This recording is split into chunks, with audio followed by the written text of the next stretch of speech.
ಕೇಳುವಂಥದ್ದು ಏನು ಅಂತಂದರೆ, ಮಳೆ ಬೆಳೆಗಳು ಆರೋಗ್ಯ ಮುಖ್ಯವಾಗಿ ನಮ್ಮ ದೃಷ್ಟಿಯಲ್ಲಿ ಕರ್ನಾಟಕಕ್ಕೆ ಬರುವ ಸಂವತ್ಸರದಲ್ಲಿ ಯಾವುದೇ ವಿಧವಾದ ತೊಂದರೆ ತಾಪತ್ರಯಗಳಿಲ್ಲ. ಮಳೆ ಬೆಳೆಗಳು ಚೆನ್ನಾಗಿ ನಡೀತವೆ, ಸುಭಿಕ್ಷತೆ ಇರ್ತದೆ ಮತ್ತು ನಾಡಿನಲ್ಲಿ ಯಾವುದೇ ಕೊರತೆ ಕಾಣ್ತಾ ಇಲ್ಲ. ಯುಗಾದಿಯ ನಂತರ ಕರ್ನಾಟಕದ ಬಗ್ಗೆ ಮತ್ತು ಜಾಗತಿಕ ಬಗ್ಗೆ ಭಾಳ ಅಜಾಗರೂಕತೆ ಇದೆ, ತೊಂದರೆ ಇದೆ. ಹೋದ ವರ್ಷಕ್ಕಿಂತಲೂ ಹೆಚ್ಚಿನ ಭೀಕರತೆ ಕಾಡುವ ಲಕ್ಷಣ ಇದೆ. ಅದನ್ನು ಯುಗಾದಿ ನಂತರ ಹೇಳ್ತೀನಿ. ಇತ್ತೀಚಿನ ದಿನಗಳಲ್ಲಿ ಎಲ್ಲರೂ ನೋಡಿದಂಗೆ ಭೂಕಂಪಗಳು ಹೆಚ್ಚಾಗ್ತಾ ಇದ್ದಾವೆ. ಇದನ್ನು ಒದರಿಸುವೆ ಹೇಳಿದ್ವಿ ನಾವು. ಇದನ್ನು ಭೂಕಂಪಗಳು, ಭೂಮಿ ಅಗಲತಕ್ಕಂಥದ್ದು, ಜನರಿಗೆ ಸಾವು ನೋವು ಆಗ್ತಕ್ಕಂಥದ್ದು, ಕಟ್ಟಡಗಳು ಬೀಳ್ತಕ್ಕಂಥದ್ದು ಇದು ಮುಂದುವರಿದ ಜೊತೆಗೆ ಭೂ ಸುನಾಮಿ, ಜಲ ಸುನಾಮಿ, ಬಾಹ್ಯ ಸುನಾಮಿ ಅಂತ ಇಲ್ಲಿವರೆಗೂ ಬರೀ ಜಲ ಸುನಾಮಿ ಆಗ್ತಾಯಿತ್ತು. ಸಮುದ್ರದಲ್ಲಿ, ಸಾಗರದಲ್ಲಿ ಸುನಾಮಿ ಬಂದು ತೊಂದರೆ ಆಗ್ತಾಯಿತ್ತು.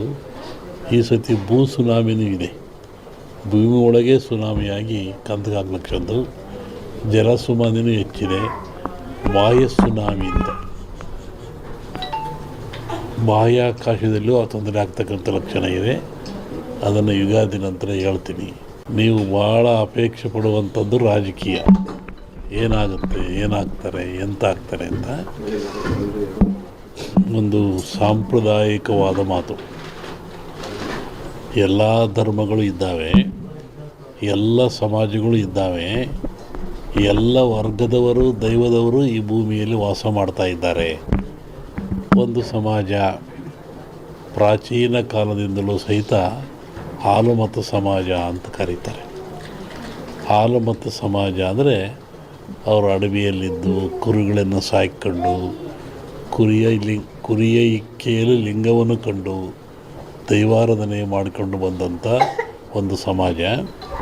ಪ್ರಕೃತಿಯ ಮೇಲೆ, ಗಾಳಿಯ ಮೇಲೆ, ಭೂಮಿಯ ಮೇಲೆ ಅವರು ಅಡವಿಯಲ್ಲಿದ್ದ ಕಂಡದ್ದು, ತಿಳಿದದ್ದು, ನೋಡಿದ್ದು, ಅನುಭವಿಸಿದ್ದನ್ನು ಹೇಳ್ತಾ ಬಂದಿದ್ದಾರೆ. ಅದು ಕುರುವಿನ ರಟ್ಟು. ಕೆಲವು ಕಡೆ ಕುರುಬು ರಟ್ಟು ಅಂತಾರೆ, ಅದು ಕುರುಹಿನ ರಟ್ಟು. ಮುಂದೆ ಏನಾಗಿ ಕುರು ಅಂತ ರಟ್ಟು ಅಂತಕ್ಕಂಥದ್ದು. ಹಾಲು ಕೆಟ್ಟರು ಹಾಲು ಮತ್ತು ಸಮಾಜ ಕೆಡಲ್ಲ ಅಂತಾರೆ. ಹಕ್ಕ ಬುಕ್ಕರು ವಿಜಯ ಸಾಮ್ರಾಜ್ಯವನ್ನು ಕಟ್ಟಿದರು. ಇದು ಹೇಳೋ ಉದ್ದೇಶ ಏನು ಅಂತಂದರೆ, ಇವತ್ತು ಹಾಲುಮತ ಸಮಾಜದವ್ರ ಕೈಲಿ ರಾಜ್ಯದ ಅಧಿಕಾರ ಇದೆ. ಬಿಡಿಸಿಕೊಳ್ಳೋದು ಸುಲಭ ಅಲ್ಲ. ಅವರಾಗೇ ಬಿಡಬೇಕೆ ಹೊರತು ನೀವು ಬಿಡಿಸಿಕೊಳ್ಳೋದು ಸುಲಭವಲ್ಲ. ಮುಂದಿನ ವಿಚಾರವನ್ನು ಯುಗಾದಿ ಮೇಲೆ ಹೇಳ್ತೀವಿ. ಹಾಗಾಗಿ ಒಂದು ಭವಿಷ್ಯದ ಚಿಂತನೆ ಏನು ಅಂದರೆ, ನಮ್ಮಲ್ಲಿ ಎರಡು ಭಾಗ ಮಾಡ್ತಾರೆ. ಒಂದು ಸಂಕ್ರಾಂತಿಯ ಭವಿಷ್ಯ, ಇನ್ನೊಂದು ಯುಗಾದಿಯ ಭವಿಷ್ಯ. ಸಂಕ್ರಾಂತಿಯ ಷಡ್ವರ್ಗಳನ್ನು ಗೆಲ್ಲಬೇಕು. ಇವತ್ತು ನೋಡ್ತಾ ಇದ್ದಾರೆ ಗಲಾಟೆಗಳು, ದೊಂಬಿಗಳು, ಅವೇನು ಟಿ ವಿ ನೋಡೋಕ್ಕೆ ಆಗೋದಿಲ್ಲ. ಟಿ ವಿ ತಪ್ಪು ಅಂತ ನಾವು ಹೇಳಲ್ಲ. ಆ ಘಟನೆಗಳನ್ನು ಜನರ ಮುಂದೆ ಇಡ್ತಾ ಇದ್ದಾರೆ ಅವರು. ಹೇಳೋದು ಯಾಕೆಂದರೆ, ತಿದ್ದಿಗಳ್ರಿ, ಹಿಂಗೆ ಆಗಬಾರ್ದು, ನೀವು ಹಿಂಗೆ ಆಗ್ತಾಯಿದ್ದು ನೋಡಿ. ಅಲ್ಲಿ ಇವು ಇನ್ನೂ ಹೆಚ್ಚಾಗುತ್ತೆ ಈ ದೇಶದಲ್ಲಿ. ಹಾಗಾಗಿ ಮನುಷ್ಯ ಯಾವಾಗ ಶಾಂತಿ, ನೆಮ್ಮದಿ, ಒಂದು ಶಿಸ್ತುಬದ್ಧ ಜೀವನ ಇದ್ದರೆ ಏನೂ ಆಗಲ್ಲ. ನೋಡಿ, ನಾವು ಕರೆಯದೇ ಬಂದರು ನಮ್ಮ ಸೆಕ್ಯೂರಿಟಿ ಮನೆಗೆ. ಇಲ್ಲಿ ಯಾವುದೋ ಒಂದು ಫಂಕ್ಷನ್ ಇತ್ತು, ಒಪ್ಪಿದ ಕೂಡ ನಮ್ಮ ಹುಡುಗಿಗೆ ಹೇಳಿದೆ, ಅವ್ರಿಗೆ ಹೇಳು ನಾವು ಊಟಕ್ಕೆ ಅಲ್ಲಿಗೆ ಹೋಗ್ಬೇಕು. ನಾನು ಅವ್ರ ಭಕ್ತಿ ಹೆಂಗಿದೆ ನೋಡ್ರಿ. ನೀವೆಲ್ಲ ಬಂದ್ರಿ, 2 ಜನಕ್ಕೆ ಅನ್ನ ಹಾಕಿದರು ನೋಡು, ಗುರು ಪಾದಪೂಜೆ ಮಾಡಿದರು. ಆ ಜನ್ಮ ಪುಣ್ಯ ಸಂಸ್ಕಾರ ಆತನಿಗೆ. ಹೊಸಮನೆ ನೋಡಿದ್ವಿ, ನಮಗೆ ಇಂಥ ಓಪನೇ ನೋಡಿದ್ದಿಲ್ಲ ನಾವು. ಇವರು ಹೊಸಮನೆಗೆ ಬಂದಾಗ ನಮ್ಮ ಜೊತೆ ಬಂದರೆಲ್ಲ ಹೇಳ್ತಾಯಿದ್ರು. ಹಾಗೆ ನಾವು ಕರೆಯದೇ ಬರುವವನು, ಬರೆಯದೇ ಓದುವನು, ಬರಿಗಾಲಲ್ಲಿ ನಡೆಯುವನು, ಕೋಪ, ಕಣ್ಣು. ಈ ಜನ್ಮ ನಾವಿದ್ದಾಗ ಹರಿಷಡ್ವರ್ಗಳನ್ನು ಗೆಲ್ಲಬೇಕು. ಇವತ್ತು ನೋಡ್ತಾ ಇದ್ದಾರೆ ಗಲಾಟೆಗಳು, ದೊಂಬಿಗಳು, ಅವೇನು ಟಿ ವಿ ನೋಡೋಕ್ಕೆ ಆಗೋದಿಲ್ಲ. ಟಿ ವಿ ತಪ್ಪು ಅಂತ ನಾವು ಹೇಳಲ್ಲ. ಆ ಘಟನೆಗಳನ್ನು ಜನರ ಮುಂದೆ ಇಡ್ತಾ ಇದ್ದಾರೆ ಅವರು. ಅಲ್ಲದು ಯಾಕೆಂದರೆ ತಿದ್ದಿಯೊಳ್ರಿ, ಹಿಂಗೆ ಆಗಬಾರ್ದು ನೀವು, ಹಿಂಗೆ ಆಗ್ತಾಯಿದ್ದು ನೋಡಿ ಅಲ್ಲಿ ಇವು ಇನ್ನೂ ಹೆಚ್ಚಾಗುತ್ತೆ ಈ ದೇಶದಲ್ಲಿ. ಹಾಗಾಗಿ ಮನುಷ್ಯ ಯಾವಾಗ ಶಾಂತಿ, ನೆಮ್ಮದಿ, ಒಂದು ಶಿಸ್ತುಬದ್ಧ ಜೀವನ ಇದ್ದರೆ ಏನೂ ಆಗಲ್ಲ. ನೋಡಿ, ನಾವು ಕರೆಯದೇ ಬಂದರು ನಮ್ಮ ಸೆಕ್ಯೂರಿಟಿ ಮನೆಗೆ. ಇಲ್ಲಿ ಯಾವುದೋ ಒಂದು ಫಂಕ್ಷನ್ ಇತ್ತು, ಒಪ್ಪಿದ ಕೂಡ ನಮ್ಮ ಹುಡುಗನಿಗೆ ಹೇಳಿದೆ, ಅವ್ರಿಗೆ ಹೇಳು ನಾವು ಊಟಕ್ಕೆ ಅಲ್ಲಿಗೆ ಹೋಗ್ಬೇಕು ನಾನು. ಅವರು ಭಕ್ತಿ ಹೆಂಗಿದೆ ನೋಡ್ರಿ. ನೀವೆಲ್ಲ ಬಂದ್ರಿ, 2 ಜನಕ್ಕೆ ಅನ್ನ ಹಾಕಿದರು, ನೋಡು ಗುರು ಪಾದಪೂಜೆ ಮಾಡಿರು. ಆ ಜನ್ಮ ಪುಣ್ಯ ಸಂಸ್ಕಾರ ಆತನಿಗೆ. ಹೊಸಮನೆ ನೋಡಿದ್ವಿ, ನಮಗೆ ಇಂಥ ಓಪನೇ ನೋಡಿದ್ದಿಲ್ಲ ನಾವು ಇವರು ಹೊಸಮನೆಗೆ ಬಂದಾಗ. ನಮ್ಮ ಜೊತೆ ಬಂದರೆಲ್ಲ ಹೇಳ್ತಾಯಿದ್ರು. ಹಾಗೆ ನಾವು ಕರೆಯದೇ ಬರುವವನು, ಬರೆಯದೇ ಓದುವನು, ಬರಿಗಾಲಲ್ಲಿ ನಡೆಯುವನು. ಕೋಪ, ಕಣ್ಣು, ಯಥಾ ದೃಷ್ಟಿ ತಥಾ ಸೃಷ್ಟಿ. ನಾವು ಹೆಂಗೆ ನೋಡ್ತೀವಿ ಸೃಷ್ಟಿ ಹಂಗೆ ಕಾಣುತ್ತೆ. ಅನ್ನವನ್ನು ಅನ್ನವಾಗಿ ನೋಡ್ತೀವಿ, ಪ್ರಸಾದವಾಗಿ ನೋಡ್ತೀವಿ, ಕೂಳಾಗಿ ನೋಡ್ತೀವಿ, ಅಲ್ಲ ದೃಷ್ಟಿ ಆಗ್ತದೆ. ಹಾಗೆ ಒಂದು ಹೆಣ್ಣನ್ನು ನೋಡಿದರೆ ಪ್ರಕೃತಿ, ಮಾತೆ, ತಾಯಿ, ಮಾಯೆ, ವಿಕೃತಿ.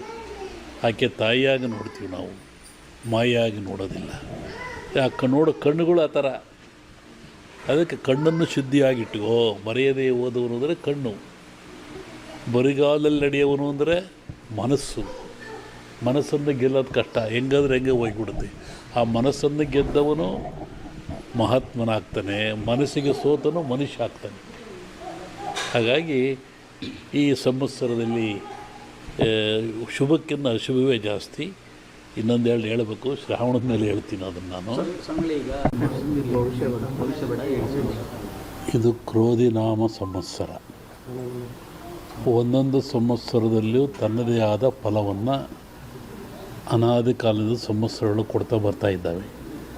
ಈಗ ಈ ಸಾರಿ ಇರುವಂಥದ್ದು ಕ್ರೋಧಿನಾಮ ಸಂವತ್ಸರ. ಈ ಹೆಸರಿನಲ್ಲೇ ಇದೆ ಕ್ರೋಧ, ದ್ವೇಷ, ಅಸೂಯೆ, ಮತ್ಸರ. ಶುಭಕ್ಕಿಂತ ಅಶುಭಗಳೇ ಜಾಸ್ತಿ ಈ ಸಂವತ್ಸರದಲ್ಲಿ. ಶುಭನೂ ಇದೆ, ಅಶುಭನೂ ಇದೆ. ಪಂಚಘಾತಕಗಳು ಆಗ್ತವೆ. ಪಂಚಘಾತಕ ಅಂದರೆ ಭೂಮಿಘಾತಕ, ಬಿರ್ತಕ್ಕಂಥದ್ದು, ನಡುಗ್ತಕ್ಕಂಥದ್ದು, ಮತ್ತು ವಿಪರೀತವಾದ ಹೀಟ್ಗಳು, ಶೀತ ಕೊಡ್ತಕ್ಕಂಥದ್ದು. ಜಲಕಂಟಕನೂ ಇದೆ, ನೀರಿನಿಂದಲೂ ಆಪತ್ತಿದೆ, ಅಗ್ನಿಯಿಂದಲೂ ಆಪತ್ತಿದೆ. ನೀರು, ಅಗ್ನಿ, ವಾಯುವಿಂದಲೂ ಆಪತ್ತಿದೆ. ಹೀಗಾಗಿ ಈ ಪಂಚಕಂಠಗಳನ್ನು ಗೆಲ್ಲೋದೇ ಕಷ್ಟ. ಇದು ಕ್ರೋಧಿನಾಮ ಸಂವತ್ಸರ. ಪಾಪ ಜಲವೃಷ್ಟಿ ಆಗೋ ಲಕ್ಷಣ ಇದೆ. ಆನಂತರ ಈ ಸಂವತ್ಸರದ ಫಲ ಗುರು ಶಿಷ್ಯ